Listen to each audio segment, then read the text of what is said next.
From Wakefield, it's the Nolan Carr Night Show starring Nolan, inviting you to join Nolan as guest this week, Morey Hershgordon to the show. And now, ladies and gentlemen, here's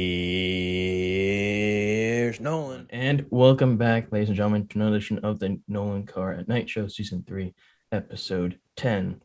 Now, as I've said to you all of yours, because I know there's millions and millions of you out there tuning into this every single week, eagerly watching this. You know, each week I try to have a guest on, and it's been getting bigger and bigger. And as I said to my guest before the start, I'm so greatly appreciative, not only that he wants to do this, but just that he reached out and was game to do this and willing to take time out of his busy day, because, you know, he's pretty big in terms of the sports journalism and media world in Rhode Island. He's the one and only the sports director, Mr. Morey Hershgordon. Thank you for joining us this week. Nolan Carr, thanks so much for having me on, pal. Appreciate you reaching out, and always willing to help out a URI or PC or Bryant kid, you know, who's in the state. And thanks so much for having me on. Oh, of course. As I usually do, I like to catch up with my guests and how life's going. So for you, how's life going during these wild times that we find ourselves currently in? Yeah, life's going well. Busy week right now. If we kind of look right in the moment, try to stay in the moment. Not look at everything too big, but yeah, I mean, Tom Brady's coming to town Sunday night, so I guess that's sort of a big game. And yeah, the Red Sox could be at the playoffs next week, so it's a busy time here. So today's probably the only day off I'll have in the next, week and a half, 2 weeks. But that's sports, man, right? Yeah, I mean, it's awesome to cover sports, awesome to be at the biggest games, and happy and thrilled that I can so far carve a career out for myself. Yeah, well, as I asked this the last few, student journalists at URI, but for you, in your perspective, comparing, what it was like at the beginning to the now, how's it been, covering, the sports scene, whether it's, college basketball or college or professional or other stuff? You're saying specifically in this market? Yeah, like as because at the beginning of the pandemic, it was difficult, and now it's sort of opening up. So I'm just curious, from your perspective, what's been like that type of journey. Sure. Yeah. Well, I'm going on my fourth year here in the Providence market, so I was able to cover the market for 2 years as what it normally is, and then a year of the pandemic, and now we're slowly, hopefully, phasing out of it. But it's been great.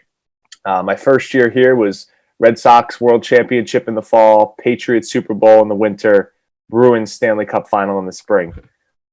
So I really got to taste that New England championship culture from the second I got here. Not originally from here, went to school in New England, but obviously had heard all about the championship success. And being from Philadelphia, my Eagles had lost to the Patriots in a Super Bowl before. So, knew about all the success, and then to be able to kind of jump right into it was great.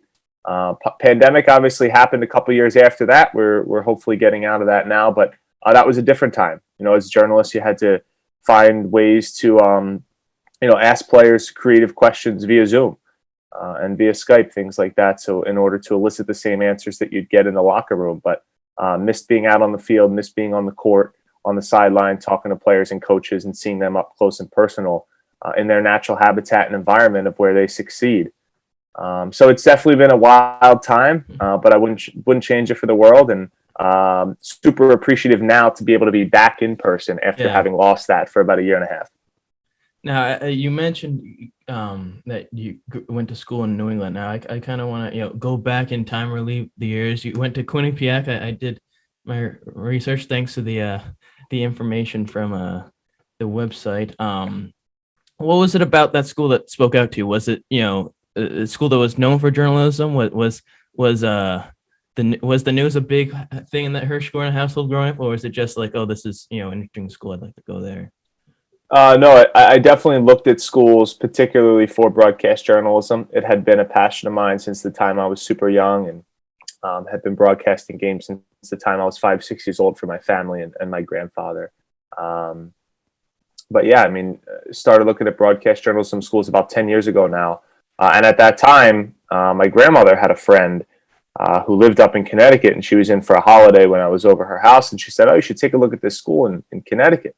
It's called Quinnipiac. I had never heard of it before. I'm from Philadelphia, so I was like Temple, and I was looking at some bigger schools like in Indiana or at NC State. My father grew up in Syracuse, so obviously the Newhouse School of Communications definitely has a long history of success.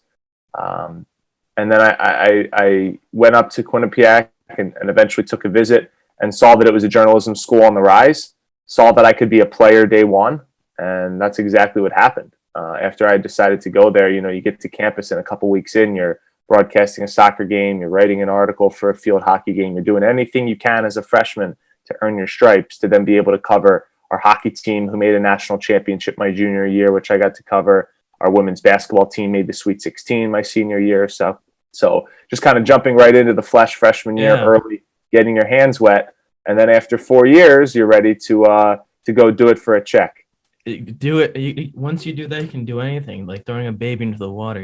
You're ready. Now, also doing our research, obviously after college, you went to Wisconsin, which is, I'm sure definitely experienced. Now, you said you grew up in Philadelphia. That's, I'm sure, can get cold to a certain degree, but I don't think nearly as cold as Wisconsin. So I'm sure that definitely was a interesting experience. How was dealing with that cold weather while reporting some of those events during those years starting out? It was cold. A negative 36-degree wind chill comes to mind during the winter, the one winter that I spent there. And then the first week in April, we had 40 inches of snow over a 6-day span. So, definitely cold, definitely different out there. But what a time to be out there.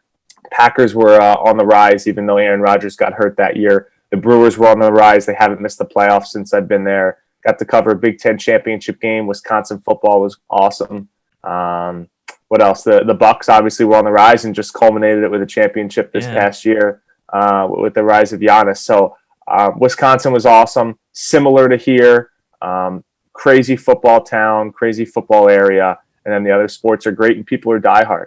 People are passionate about their teams. And when it's cold outside in the wintertime, people, all they have is their TVs and they're inside and they're watching games with their friends, and it's a passionate fan base. So there was no better market, in my opinion, to be able to start at in my career. I got great high school sports and told my friends that Wisconsin was sort of the Texas of the North. Big high school football, big high school wrestling, really good athletes. College level was really good. And then I got a taste of professional sports in a first market where that's not always the case for a lot of people. So was fortunate to make the most of my 11 months out in Wausau, Wisconsin.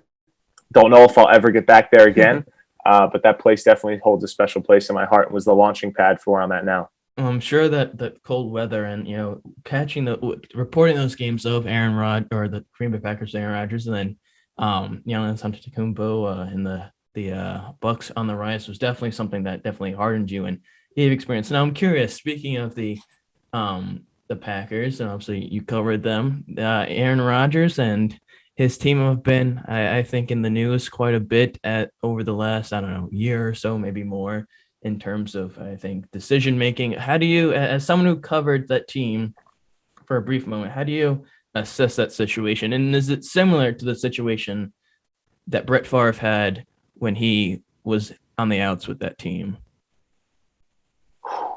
It's tough.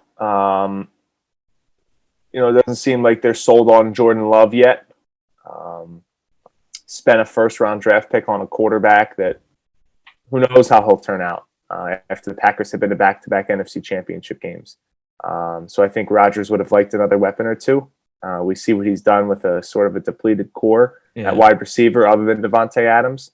But I think Matt LaFleur has made it work. I'd be surprised, though, if Brian Gutekunst and Mark Murphy, the GM and president of the team, were back next year if Aaron Rodgers wasn't back. In my opinion, those two should do everything they can to keep him there. Yeah. Similar to a Tom Brady situation up here. You have a special talent like that. Yeah. Wouldn't be smart to let him go. Well, at the end of the day, it's all about the money, and that sport is big for ego. So although he's not someone who's big like that, but we'll see. It's sad, but then again, he was one of the best players of all time, and it's whatever the situation is. Do you have a memory when covering those Wisconsin sports or two that it sticks out the most? It's a great question. I do. My first 10 days on the job, the U.S. Open was outside of Milwaukee, which was about a couple-hour drive from Wausau. So I went down on a Sunday morning to cover the final round. First time I got to go live It was my first live shot on professional television. Brooks Koepka started what was, I believe, 3 or 4 major championships in that 24-month span. So talk about teams and players on the rise. Brooks Koepka used that as his launching pad. That was at Erin Hills Golf Course, and what a beautiful day. Just great memories about that, and what an awesome opportunity to be able to witness history. I think he had the lowest U.S. Open score at the time. That was in 2017, the spring of 2017. And then I think going down to Indianapolis that fall for Wisconsin-Ohio State Big Ten championship game. The quarterback of Wisconsin grew up not too far away from me. I didn't have any personal relationship with him, but knew a lot of people that went to high school with him. His name was Alex Hornibrook. And just to see that hype and that vibe of the school in Madison, and you see all the videos of jump around at Camp Randall Stadium, and to be able to experience that in person and be there, I think covering Wisconsin was a blast. And then what else? It was cool to go to US Bank Stadium, which was the new stadium that had just been built that year for the Minnesota Vikings. Unfortunately, that was the scene where Anthony Barr hit Aaron Rodgers and broke his shoulder collarbone area, and Rodgers was out for the majority of the rest of the year. But that was then the site where the Eagles came a few months later, my hometown Eagles, and won their first Super Bowl. So yeah, it was a great year. So many moments and events jammed into those 11 months. Those are just a few that come to mind. But just the daily grind was great. Meeting everybody in the town and the community, the high schools, the local colleges. I mean, that's what this job's all about. Yeah. Storytelling and being a voice for the community. So it was a blast. For you, obviously, and obviously it's the same, or at least to some extent it'd be the same, going from, covering college sports and doing that, in college is different. Then you come into the real world where expectations are high and the margin of error is very slim, and it can be, I'm sure a wide-eyed opening for some. Was it hard adjusting to that for you, or is it just something like, this is what I've always wanted to do, and this is, I don't want to say easy, but something that wasn't super much of a challenge to adjust to? No, that's a really good question you ask. I would answer it this way. I took my student journalism at Quinnipiac pretty seriously, and when you do that, you're doing the same exact thing. Yeah. It's just the only difference, like I said, is more eyeballs on your work, and you're getting a check at the end of the day for it. So the writing's the same, the packages are the same, the shooting is the same, going on TV, doing your stand-ups is the same, the editing software might change, but the editing, the X's and the O's of editing a package still remain the same. So if you can really focus in on your classwork and supplement it by doing great work at your local TV station or radio station, whatever your school provides, nothing really changes. It's just the audience gets bigger. And I liken it to sort of like minor leagues in sports, right? You play high school baseball and you get drafted. Well, nothing's different about the game at single A or double A. All right, the pitchers are throwing a little harder. There's some more people in the stands, and you're making a little money. And then you try to work your way up. You get to the major leagues, it's the same sport you've been playing since high school, right? We hear professional athletes say that all the time. I've been playing this game for 20, 30 years, right? Same thing in broadcasting. When you are in college, take it seriously if you really want to make a career out of it, so that it's a little bit more of a seamless transition. Now, after college, after being in Wisconsin, you finally make your way over to Rhode Island a few years ago and quickly immersed in the culture of success and winning in New England. Now, I'm not the biggest fan of some of the sports teams that won, and that's hard for me to admit that. But covering Giannis and the Rising Bucks and Green Bay and so forth and so on, is definitely something. But for you, that must have been a whole different level of excitement and help in terms of growing as a journalist to cover New England and then Boston, then the Red Sox winning, and then you said the Bruins and then the Celtics. They made it to the conference finals and then choked in the loss. But for you, what was that like in terms of experience as well as growth in terms of the career? I mean, it was tremendous to be able to come in as a 23-year-old into what's close to a top 50 mark. It was amazing. Had a great team around me, learned a lot from them, and then fortunate enough that the opportunities that were given to me were amazing. I mean, they were second to none. To be able to come in and cover a Red Sox team that won the most games in franchise history. It was 119, I believe, between regular season and postseason. That team was amazing. doing post-game shows live on the air, especially that one that comes to mind was the 18-inning thriller in the World Series against the Dodgers. They were out in LA that night, but we were on the air here. We got off the air. Post-game show was like 3:30, 4 o'clock in the morning, and a bunch of our morning folks had come in, like our meteorologist had come in because the show starts at 6, and our anchors. All that type of experience you can't learn other than if you're there and you're thrown into the fire. So that stuff was great, and covering the Patriots going to the Super Bowl was awesome. And then I had a great chance to go and be in St. Louis for games 3 and 4 for the Bruins run to game 7 of the Cup. So it was great to just be in locker rooms and ask guys questions and see how national outlets comport themselves and act and ask questions and learn. I'm still a sponge even now, 4 years in here to Providence. Always want to continue to learn.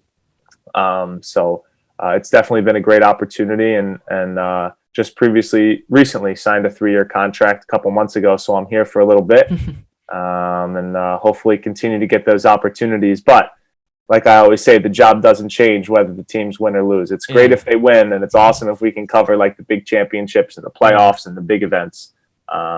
But the job doesn't change if the Red Sox are 60 and 102 or 102 and 60. Yeah, it's the same. Well, on top of that, if things going to get even more better, this past summer you became the sports director at your station after Sir Yanni Caracas left. And I don't want to say left, but moved down to Florida. If you could walk me through that moment when you found out the news and then became it, what was that like for you? I'm sure that was big.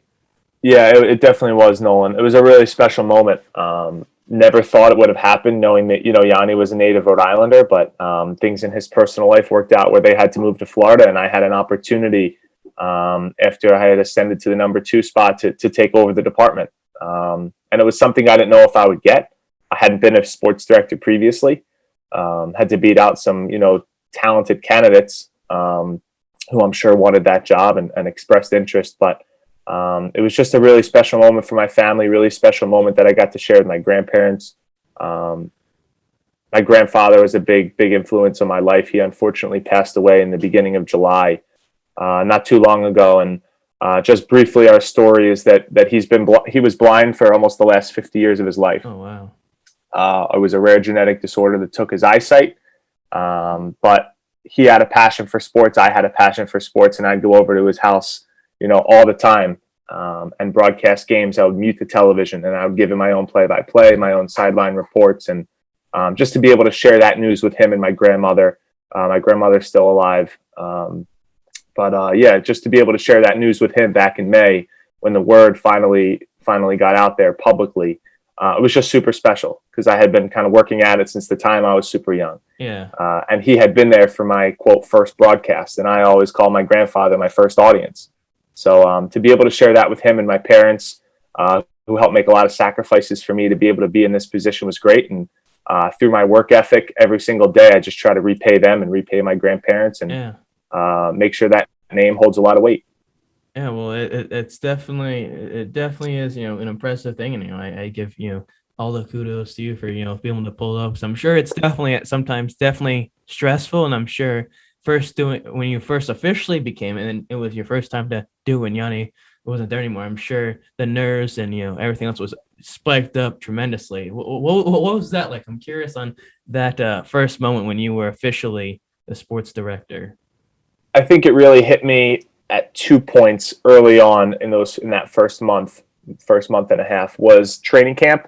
Just being the point person for the hoopla of the first couple of days of an NFL training camp, and all different departments of the station coming to you and needing answers. And you're like, oh my God, okay, I am the one that needs to at least have the answer or find the answer or do something about that. And then the second moment is when Cam Newton got released. That was shocking news right before the season. And just that breaking news that day coming into the station, organizing the coverage plan for our newscasts at 4, 5, 6, 6:30 in the early shows, excuse me. And then 10 and 11 o'clock, and what's the plan for our social, and what's the plan for our web department. So just having your hands in a lot of different pots is very cool and is great. And I've learned great managerial skills in only the first few months. that have definitely supplemented my on-air skills. But yeah, being a sports director in those types of moments, it definitely opens your eyes. Yeah. And like I said earlier, you don't really know what to expect until you're thrown into a situation like that, and you just have to do your best and rely on your team around you. I wouldn't be here without the great team that I have at WPRI 12, and in all departments, they're fantastic there, and work with some great people, some experienced people, and just days like that come to mind. And it's rewarding though after long days like those, breaking news days and things like that, that you come back and you get to sit back and kind of reassess what you did and learn from the and grow from the positives and learn from the negatives. Now, I may have mentioned this earlier. I can't remember, but the field of journalism is about factualness, precision. Whether you're first starting out or experienced, like today, with this position as sports director, how do you ensure, whether personally, how do you ensure that you don't slip up on a story? That's something you definitely don't want to do. Yeah, I definitely ask people around me, fact check scripts, and ask for certain advice and things like that, just to make sure that you're staying on your P's and Q's, and that your stories are factual and are accurate. And another big thing in television is to entertain. You want to have the best bites from the best athletes and coaches that tell the best story and elicit emotion. So I think when you keep all that in mind, you want factual information, you want factual stories, you also want to entertain, and when you can put both of those together, that usually creates the best product. Would you say that the fear of slipping up or messing up, or the margin of ever being slim, that drives you to not just be the best journalist, but the best station in sports department around? It definitely does. We know that a lot of people watch our station for news, for weather, for sports. I mean, all of our departments are phenomenal across the board, and knowing the standard that was set before me, knowing the standard that then I helped create when I got here, and then knowing the standard of where I want to raise the bar to as the sports director and as the leader of the department. All three of those definitely drive me each and every day. Now, I want to end with this. This is the segment I like to do on every show. It's called the One Word Challenge, a real creative name. And what I'll do is just, throw, I'm not going to say pepper, but I'll throw out topics that have something to do with yourself or the area, and just get a sentence or a word that first comes to your mind. Philadelphia. Cheesesteaks. Quinnipiac. Bobcats. Pats Nation. Diehards. URI Athletics. The Ryan Center. I guess that's 2 words. Yeah, that works. So sports journalism. Awesome. Rhode Island. Beaches. Morey Hershgordon. Passionate. Well, Morey, I want to thank you, very much for taking the time out this week to do this for me. I greatly appreciate it, and it means the world. And as I said before we started, even just reaching out and wanting to do it, means more to me than anything. So thank you very much. You got it, Nolan. Anytime. Thanks so much for having me on. So, and for those out there, and as I said at the beginning of this, I know there's tons of you out there tuning into this every single week, looking to see my wonderful face and the guest I have for the week. So do myself and my dear guest this week a huge favor. Smash the heck out of the subscribe button. Follow it if you're listening on audio. Leave a like. Hit that heart button.